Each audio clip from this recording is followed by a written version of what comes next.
Good morning students, welcome to our online classes and this is your bio class and in this class we are going to discuss about the dihybrid inheritance. इसके पहले हम लोग revise करेंगे, repeat करेंगे कि what is monohybrid inheritance. Monohybrid inheritance के बारे में हमने प्रीवियस वीडियो में देखा था कि एक single pair of contrasting character को लेकर, है ना, अगर हम लोग हाइब्रिडाइजेशन प्रोसेस को परफॉर्म करवाते हैं तो इसको कहते हैं मोनोहाइब्रिड इनहेरिटेंस.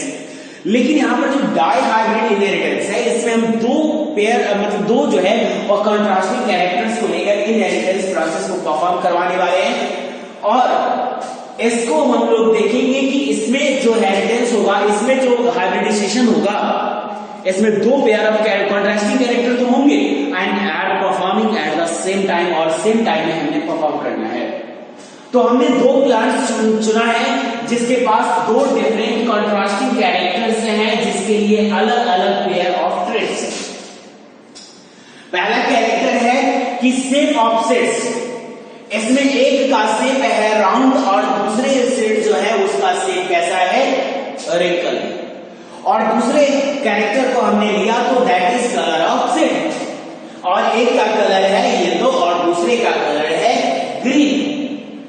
ओके स्टूडेंट्स, तो अभी हम लोग हाइब्रिडाइजेशन प्रोसेस को परफॉर्म करवाएंगे और इससे पहले हम लोग डिसाइड करेंगे कि इसके पेरेंट्स का अपीयरेंस कैसा होगा. आपको पहले से पता है कि एक सिंगल कैरेक्टर एक सिंगल ट्रेट को अपीयर करने के लिए एक पेयर ऑफ जीन्स की रिक्वायरमेंट होती है. तो इसलिए अब इस कलर को सेप को रिप्रेजेंट करवाएंगे और इसको इस तरह से रिप्रेजेंट करवाएंगे. तो यहां सेप को रिप्रेजेंट करने के लिए जीन्स का पेयर आ गया. अब नेक्स्ट है कलर को अपीयरेंस कराने के लिए. तो कलर इसका येलो है इसलिए इसी के नाम के फर्स्ट लेटर को हमने अपीयर किया जीन्स को रिप्रेजेंट करने के लिए. इसी के नाम के फर्स्ट लेटर को हमने अडॉप्ट कर लिया और यहां हमने रिप्रेजेंट करा दिया. एक सेप को रिप्रेजेंट करेगा और दूसरा कलर. अब सेकेंड पेरेंट हमें ढूंढना है जिसके पास की इसका डिफरेंट हो, इसका डिफर कलर हो, डिफर सेप हो. तो अगले जो पेरेंट है उसका सीड का सेप है वह है रिंकल और रिंकल के लिए हमने रखा है ना इस तरह से लेटर ले लिया. जो लेटर हमने यहां लिया कैपिटल में वही लेटर हमने यहां पर ले लिया स्मॉल में. ऐसे हमें रिप्रेजेंटेशन हमारे लिए आसान हो जाएगा. नेक्स्ट है या ग्रीन है. ग्रीन के लिए हमने यहां पर येलो यानी कलर को रिप्रेजेंट करने के लिए वाई लिया है और वो कैपिटल वाई लिखा है. तो यहां पर हम कलर को रिप्रेजेंट कराएंगे स्मॉल वाई से. ठीक है, अब हमने पेरेंट को मिल गया. पेरेंट के हमने जीन के भी स्ट्रक्चर डिसाइड कर लिए. अब हमें क्रॉस ब्रीडिंग करानी है. क्रॉस ब्रीडिंग के लिए क्या चाहिए, फर्टिलाइजर के लिए क्या चाहिए, गेमेट्स चाहिए. तो हम गेमेट्स फॉर्म करेंगे. ठीक है, गेमेट्स फॉर्म करेंगे. The first gamete containing capital R capital Y यानी एक कैरेक्टर के लिए एक सीड. यह इसके शेप को रिप्रेजेंट करेगा तो यह इसके है ना कलर को रिप्रेजेंट कर देगा. नेक्स्ट, ठीक है, यहां पर भी वही होगा.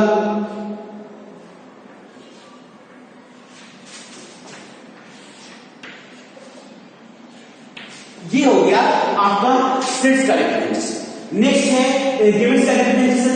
अब गिमेट्स के बीच में हम फर्टिलाइजर देंगे.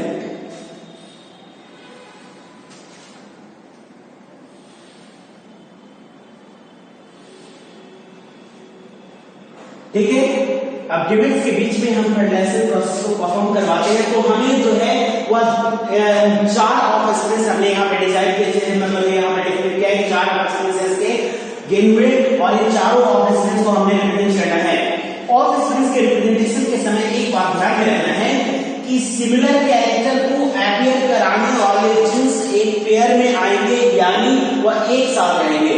ऐसा नहीं लिख सकते कि जैसे इसमें हम लिख सकते हैं कैपिटल आर है ना, उसके बाद हम लिखते हैं कैपिटल वाई, उसके बाद हम लिखते हैं स्मॉल आर और उसके बाद हम लिखते हैं स्मॉल. ये रिप्रेजेंटेशन गलत हो जाएगा क्योंकि आपको पहले से पता है कि अगर हमने कैरेक्टर्स को अपीयर कराना है तो इसके जीन्स हमेशा पैरेलल मैनर में एक दूसरे के सीक्वेंशियल बराबर में अरेंज होंगे, एक दूसरे के सामने अरेंज होंगे, तभी वह कैरेक्टर है. ठीक है, इसीलिए पेयरिंग होता है. तो हमको अपियर कैसे कराना होगा, तो यहाँ पर पहले हम एक कैरेक्टर का आर्डर लेते हैं, एक कैरेक्टर को अपियर कराने के लिए मान लीजिए सेट को, तो यहाँ पे अगर कैपिटल आर लेते हैं तो इसका सेट वाला जो आएगा और यहाँ पर स्मॉल आर आएगा, दोनों पेयर होते हैं। ठीक उसी तरह से अब कलर को भी अपियर कराएगा और इसी तरह से इसके ऑपरेशन सेम होंगे।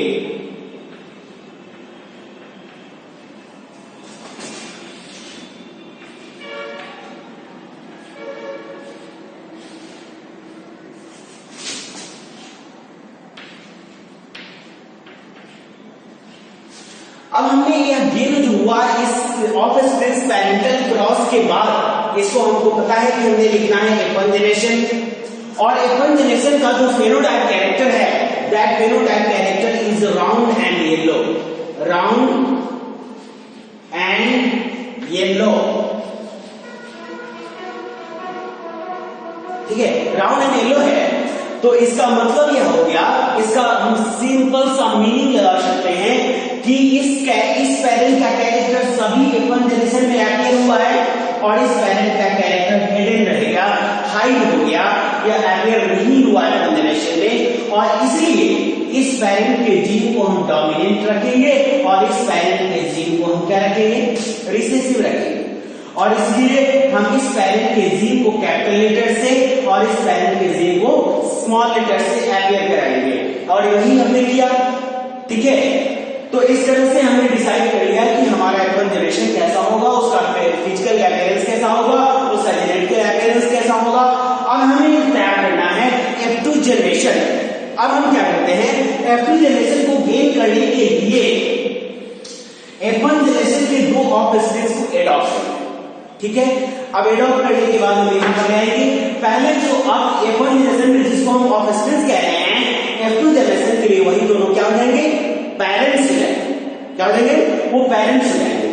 चलिए अब F2 जनरेशन का के लिए हम लोग आगे का प्रोसेस स्टार्ट करते हैं। First of all you have to adopt the parent capital R, small r, capital Y, small y, like that. Here are the represented the two offsprings of F1 generation becomes or came at the parents place. Now अब हम लोगों को क्या करना है कि F2 generation gain करने के लिए F1 जनरेशन के जो हमने ऑफस्प्रिंग्स लिए हैं उससे हमें गेमेट्स फॉर्म करने हैं। ठीक है students, now you must have to prepare the gametes like this. First of all आपको डिफरेंट जीन्स को अलग अलग कर देना है, capital R, small r, capital Y and small y, like that. यहां पे भी आपको वही काम कर देना है। इजी बनाने के लिए आपको यही थ्योरी, यही टेक्निक अपनाना होगा जिससे कि आप आसानी से अपना वर्ड परफॉर्म कर सकें। चलिए अब हम लोग गेमेट्स फॉर्म करेंगे। आपको गेमेट्स में पता है कि चूंकि दो कैरेक्टर को लेकर यहाँ पर हाइब्रिडाइजेशन करवा रहे हैं, इसलिए एक गेमेट के पास इन दोनों कैरेक्टर्स को रिप्रेजेंट कराने के लिए कम से कम एक एक जीन्स होने चाहिए। अब इसकी कैपिटल R के साथ इसका हम रिप्रेजेंटेशन कराएंगे, तो यहाँ पर इस गेमेट के पास आ जाएगा capital R and capital Y।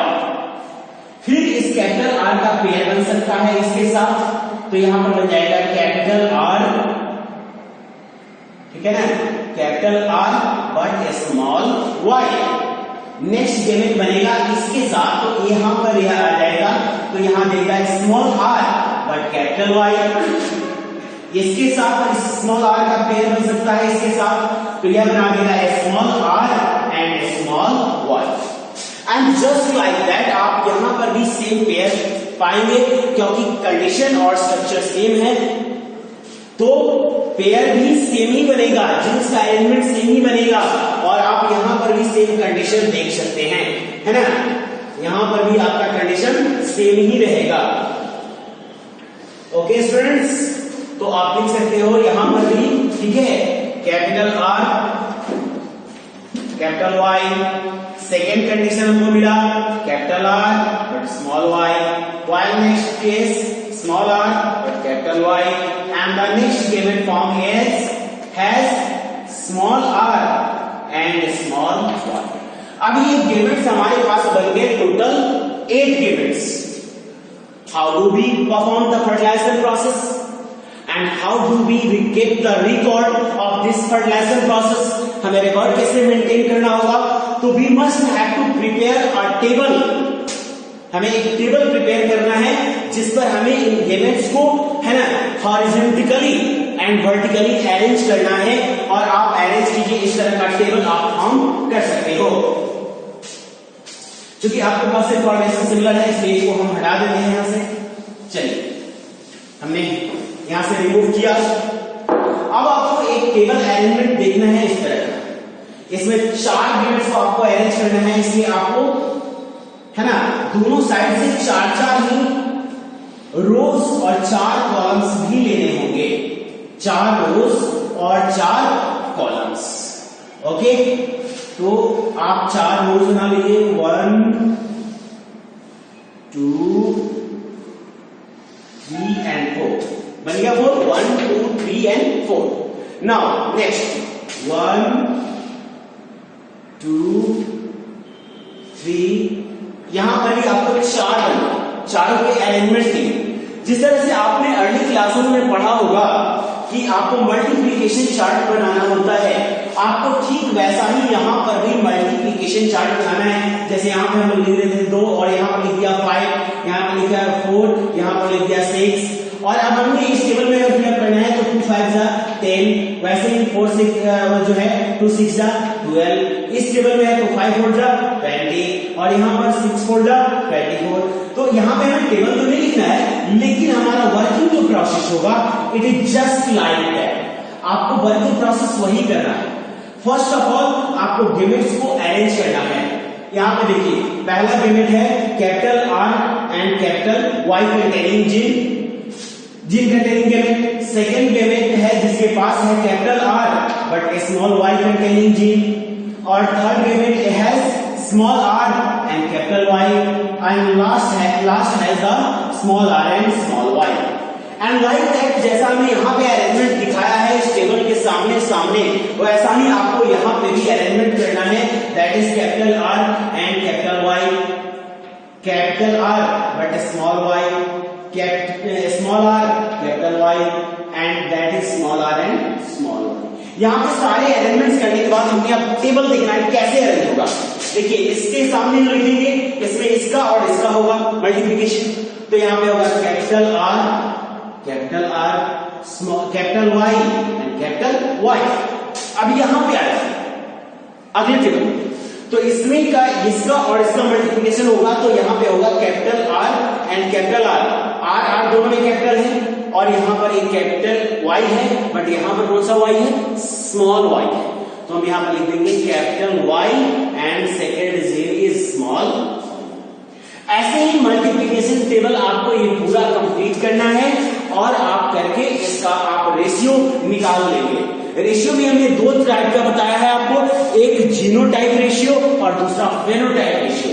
तो both of the ratio is prepared, है ना, प्रिपेयर करना है आपको। You must have to prepare the ratio. First of all आप इस टेबल को कंप्लीट करें, देन आप डिफरेंट ऑफस्प्रिंग्स को उसके जीनोटाइप कैरेक्टर के अकॉर्डिंग प्लेस में डालें, फिर फेनोटाइप कैरेक्टर निकालें और फिर उसका रेशियो फॉर्म कर दें। ठीक है स्टूडेंट्स, तो इस तरह से आप रेशियो फॉर्म कर सकते हैं और आप ये डायहाइब्रिड इनहेरिटेंस को यहाँ पर समझ सकते हैं। यहाँ पर जो ऑफस्प्रिंग्स इस टेबल में गेन होंगे, ठीक है, that is called F2 generation. यहाँ के जो ऑफस्प्रिंग्स होंगे वह जो रिजल्ट प्रोवाइड कराएंगे इसी को हम लोग कहेंगे F2 जनरेशन। तो आपको समझ में आया स्टूडेंट्स कि डायहाइब्रिड क्या है, कैसे करेंगे और कैसे आपको रिजल्ट गेन होगा। ठीक है स्टूडेंट्स, थैंक यू।